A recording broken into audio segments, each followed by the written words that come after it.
Oh, it's so pretty. My Steam Deck is finally here, and of course it came in the middle of a whole bunch of other product reviews. So this is 3 days in. I fired this puppy up, installed a whole bunch of stuff, and I'm ready to share a few thoughts on the build, the hardware, the performance. This is all super rudimentary. And if you've been following the conversation on Steam Deck, I'm not going to be able to tell you a whole bunch of radically new information. This is just to get the conversation started. And I'm super stoked because a lot of my gaming conversation, I used to save a lot of that for my hosting on Newegg. I've been trying to bring a little bit more of it back to my own personal channel now that I'm hosting on a couple of other sites instead. This hardware philosophy is really exciting for me. It's a mini small form factor AMD powered PC built into a gaming chassis. It's kind of the perfect fit solution for what I need to keep up with my favorite PC games. All right, so we've got a lot to kind of jump into here. Immediately, just the fact that it comes with this really great hard case. Valve did a great job of packaging and presenting this. The rest of the packaging is super, super simple. In these first couple days, I don't have a lot of gripes. Obviously, this isn't long-term use, so I can't comment on the longevity of buttons and switches and trackpads, but I do have one small criticism for the folks at Valve, and hopefully they can maybe address this on a future Steam Deck version. The charger they ship is a nice high quality charger. This is a 45-watt charger, but I really don't like chargers that have the cable. The boot is sealed into the charge brick. Everything these days is moving to USB-C, so I hope for future iterations of this, they can swap it out for a replaceable cable. If we're talking 45-watt power delivery, I've been using my OnePlus charge brick with my super nice 3-meter Nomad USB-C braided cable. It's such a small change, but this is a really nice lifestyle upgrade over the charger that comes in the box. Since we're already talking hardware gripes, the only other thing that I want to tag this for how nicely constructed this entire shell is, there's just a teeny bit of a plastic seam on one side that doesn't feel the same on the other side, just assembling all of these parts and pieces.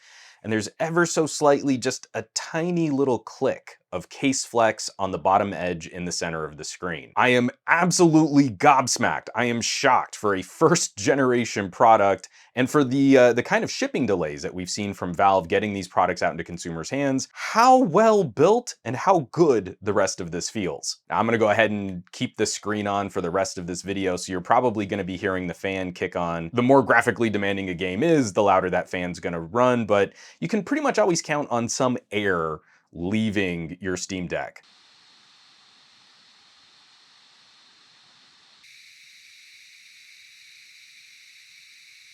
No amount of other preview videos and first hands-on and first looks that I've been keeping up with the Steam Deck, none of them prepared me for just how big this thing really is. This is a bit bigger than a Nintendo Switch. We can see how much bigger the Steam Deck is than a nicely sized and maybe kind of chunky smartphone. I opted for the top of the line Steam Deck. This is with the 512 gigs of storage. Interesting exercise in picking the right compromises. In smartphone land for a while, we've been playing with higher resolution displays and faster refresh rates. But even when we're talking about, really nice smartphones that are built to play games, a lot of the games that we play on mobile can't really max out the full refresh rate of those displays. There just aren't a ton of really nice games that are going to play on your phone and really hit that 120 hertz refresh rate. Considering the portable gaming philosophy of a product like the Nintendo Switch, the Steam Deck is absolutely on point for that same style of gameplay, easily outclassing some of the mini PC builds I've done recently, especially some of the Nook clones that I've been playing with, and even climbing up to the most expensive version of the Steam Deck. Pricing isn't too far off one of those little small form factor PC builds, and those won't have things like touchscreens and batteries and controllers included in the price. My gaming styles and gaming preferences, I often start with familiar titles like Street Fighter 4 or Tetris Effect. It's so silly, but putting my hands this far apart to control things kind of took me a while to get up to speed. When we think about modern controllers, and your thumbs can almost kind of make out a little when you're playing games on dual analog. The angle of my elbows when my wrists are this far apart slowed me down quite a bit for, hitting my Tetris marathon scores. But it's a first generation product and the controls are just an absolute delight. I'm super into flexible gadgets and having not only your traditional dual analog layout, but touch trackpads and paddles underneath. We get really used to the idea that every year there's going to be a new phone and it's going to be refined and it's going to do some things better. And so if you wait a couple months, then we'll start getting rumors on what the next generation of this is going to be. I don't think Valve is going to be cycling this hardware nearly as aggressively as what we're used to in the tablet, in the phone space, maybe even in the laptop space. I kind of hope this is built with a longer window in mind. And as this exact shell gets just a little bit older, maybe we just see subtle refinements to some of the manufacturing. Like I said, maybe some of the piecing on the plastic, and maybe the top of the line version comes with a 1 terabyte SSD for the same price that I paid for this 512 once this thing gets to be a year old. That's my guess, or at least what I hope will happen. But yeah, performance has been absolutely fantastic. I mean, like I said, I've been burning a lot of time on some older games. I've been playing some arcadey games. There's something so natural about picking this up, because I'm old. So I remember playing Tetris on the Game Boy. Instead, I want to check out Hellblade, because I really do like the look of this game. So we're gonna let this fire up, and you can see, I'm gonna let this play out in real time. So this part of the video might not be quite as visually interesting and stimulating, but getting into a game, getting into playback, I've been very impressed with what this little mini PC is capable of. Oh, I should actually probably turn this down too. Unfortunately, I can't give you immediate speaker tests and headphone tests and stuff just yet. I'm still kind of getting my sea legs on the whole Steam Deck. But obviously, most of what I've been playing, if I just let the audio run, we run the risk of getting demonetized videos. So you're just gonna have to take my word on the fact that these little speakers have been excellent. And oh, the game is up. So I'm just gonna, I started a new playthrough on Hellblade. And like I said, this is a graphically pretty action adventure title. It's loading in right now. We can hear the fan kind of cycling up a little bit more. Although my air conditioner just kicked on too, so when I do a little bit of noise reduction filtering, it's probably not. You're probably not going to be able to hear that as well. I'm going to turn up the screen brightness just a bit over what the auto brightness. This is more compensating for the exposure on my camera, but doing a little slow pan.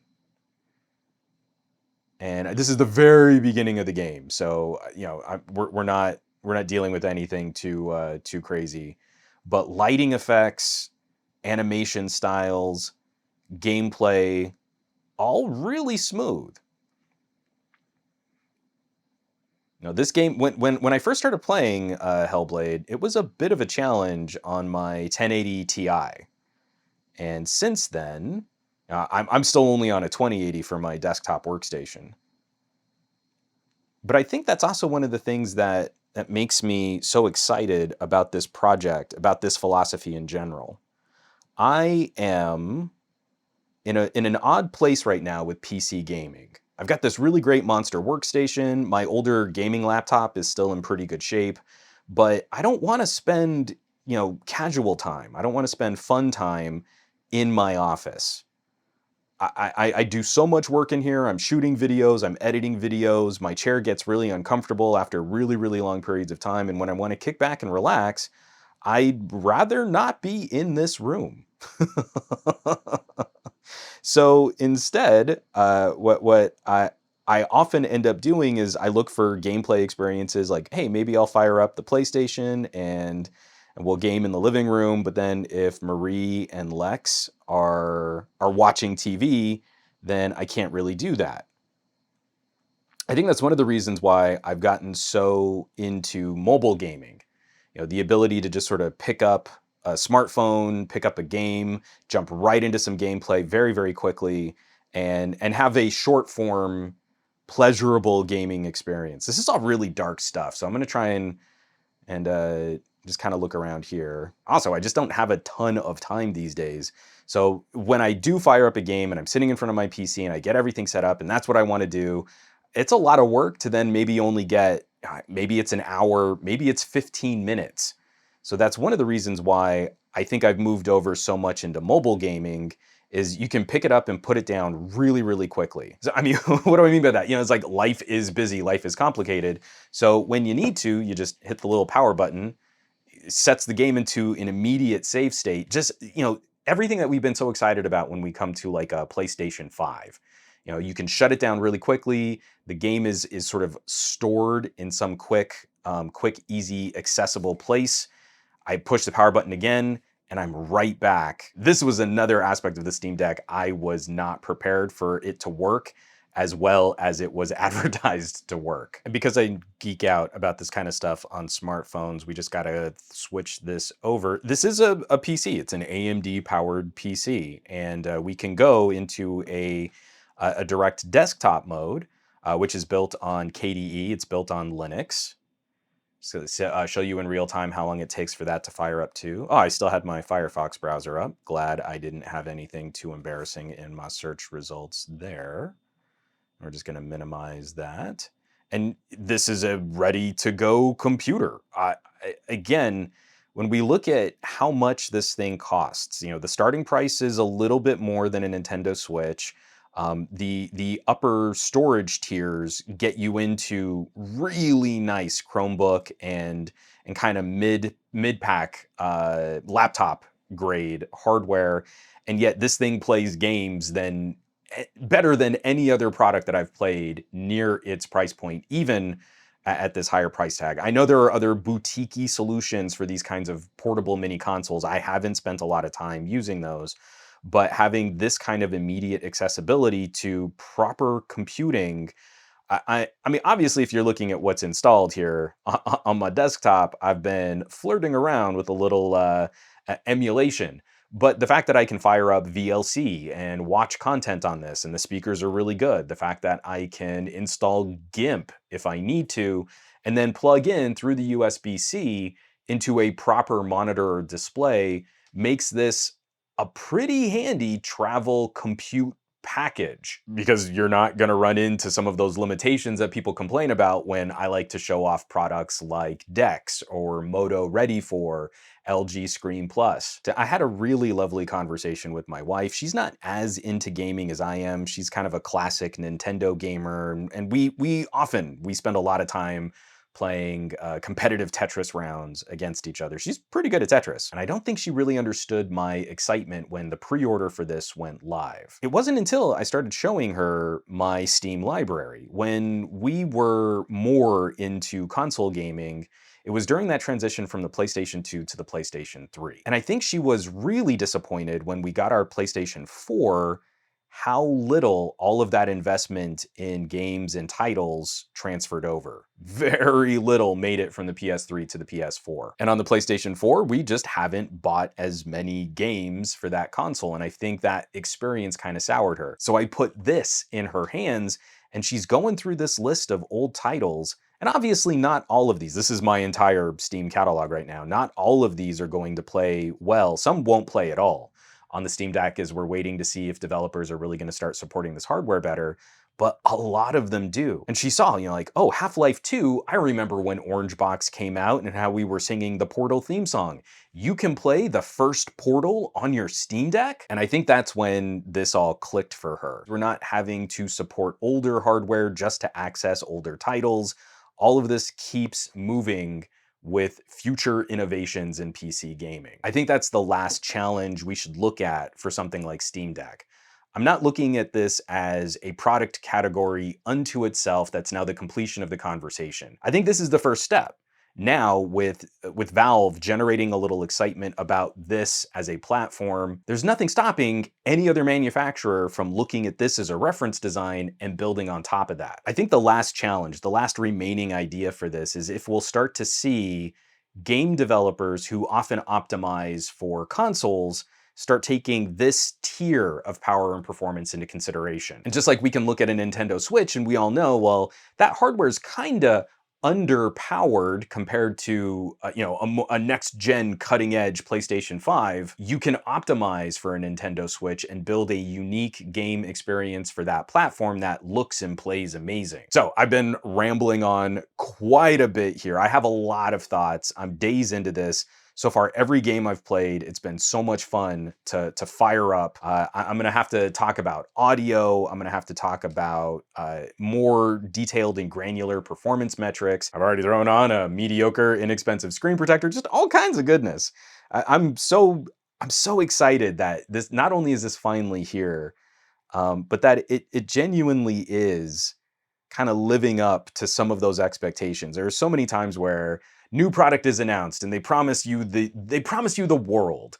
And when you finally get your hands on it, like, oh, it's good, but maybe wait for Gen 2, or maybe there's going to be some update or improvement that you'll want to pay attention to. And I'm feeling really positive in these early experiences, these first couple days.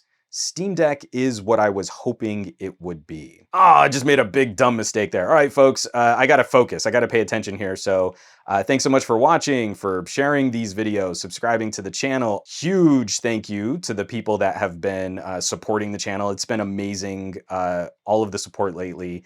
Those of you who have been checking out the links underneath my videos. Maybe you've hit my home site, SomeGadgetGuy.com. This is really hard to play while I'm trying to do my exit spiel for YouTube. Or maybe you've joined that list of names scrolling by on your screen from my Patreon, patreon.com/SomeGadgetGuy. This list is basically the coolest collection of tech pals in the universe. So I hope you'll check them out. Now, you know where you can find me around the rest of the internet, at SomeGadgetGuy on the Twitters and the Twitch, not so much on the Facebooks and the Instagrams, and I will catch you all on the next video.